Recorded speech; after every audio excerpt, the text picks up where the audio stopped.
नमस्कार जय जगन्नाथ। आज गरुड़ पुराण विषय किसी जानिबा। गरुड़ पुराण कौन?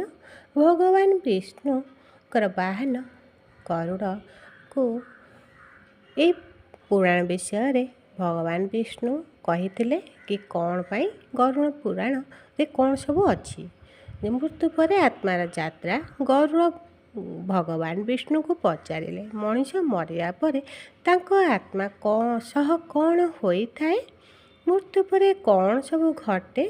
मृत्यु समय आत्मा शरीर छाड़ी दे थाए एवं 13 दिन पर्यंत आत्मा घर और परिवार निकटरे ही रही थाए। कर्म अनुसार जमदूत आत्मा को नहीं जाते। ये 13 दिन पर्यंत आत्मा घर और परिवार निकटरे ही रही थाए। तेणु आमर कर्म अनुसार ही हमको फल मिली थाए। यही पुराण सब वृत्तांत अच्छी जे कर्म अनुसार आमे केउठा को जीवा, नरकपुर को जीवा ना स्वर्गपुर को जीवा और सेठारे आमर कौ टाइप दंड भी मिलिबो सब उल्लेख अच्छी।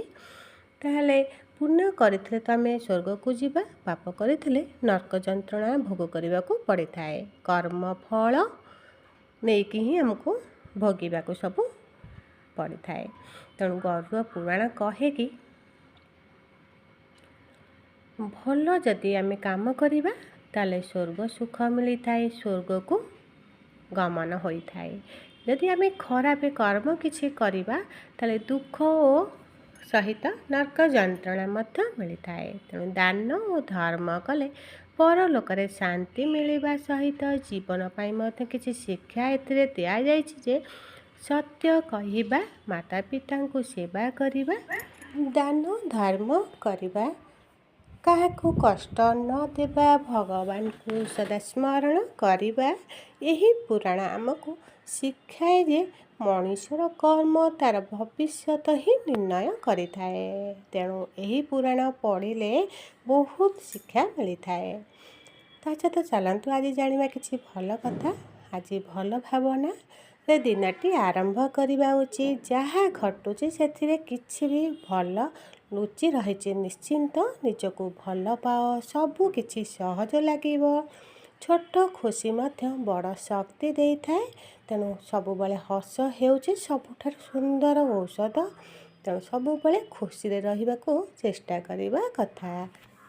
नमस्कार जय जगन्नाथ। आपण समस्ते भलरे रुहंतु।